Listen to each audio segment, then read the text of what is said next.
Siap, awas. Hei.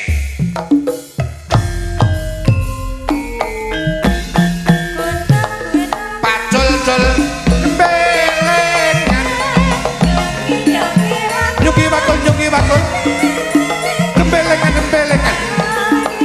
Bakul kelimbang, segane dadi salatan. Bakul kelimbang, segane dadi salatan. Kunjul pacul, gembelengan. Nyunggi bakul, gembelengan. Bakul kelimbang, segane dadi salatan. Bakul kelimbang, segane dadi samanci.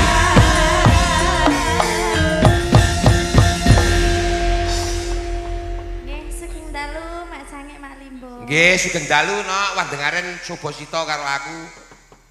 Biasane nek ngene iki sugeng dalu leh ngono kuwi karo aku ya. Ya, mboten tahu kok. Oh, ora tahu to. Sing muni leh ngono iki sapa? Nggih.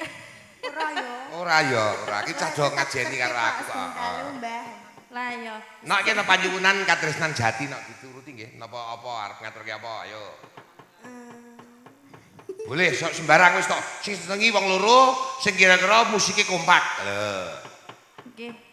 Niki ngaturaken manjing ratri mawon. Manjing ratri. Oh ya, mau ya ana manjing ratri lho. Nggih. Heeh, diaturke. Ngapa kok nama tirene ngapa? Nili tulisane kok. Lah, aku ngerti wae. Aku watake kowe saiki wis ngerti kok nek Ris. Napa to? Kowe iki jan saiki iso sakwise iso nyeleki jan wis kaya lekiki sak jurang kok kowe iki ora. Lah wong jenenge wong Rekoso ngono. heeh, iki ya ngono kuwi Pak carane. Oh iya bener. Sing setiti kok ya nak ya. Nggih. Sesuk kowe ning Sena ya kowe nyanyi ning Sena ya.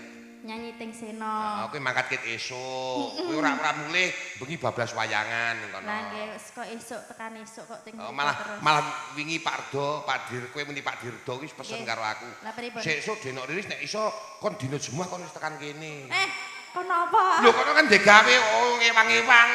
Mbok dhe nang kono ora apa-apa kok ya kowe iki ora. Godhog-godhoge wedang. Konjur kon melu ngirisi lombok. Heeh, ora apa-apa. Ya mboten apa-apa penting aja kon melu ngusungi lemi ngono kae. Ora. Kae wis ora nganggo lemi, nganggo pupuk, nganggo rabuk tabur kok. Ngina. Ayo. Manjing Ratri bersama duo wek-wek. Ya.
Mbak Riri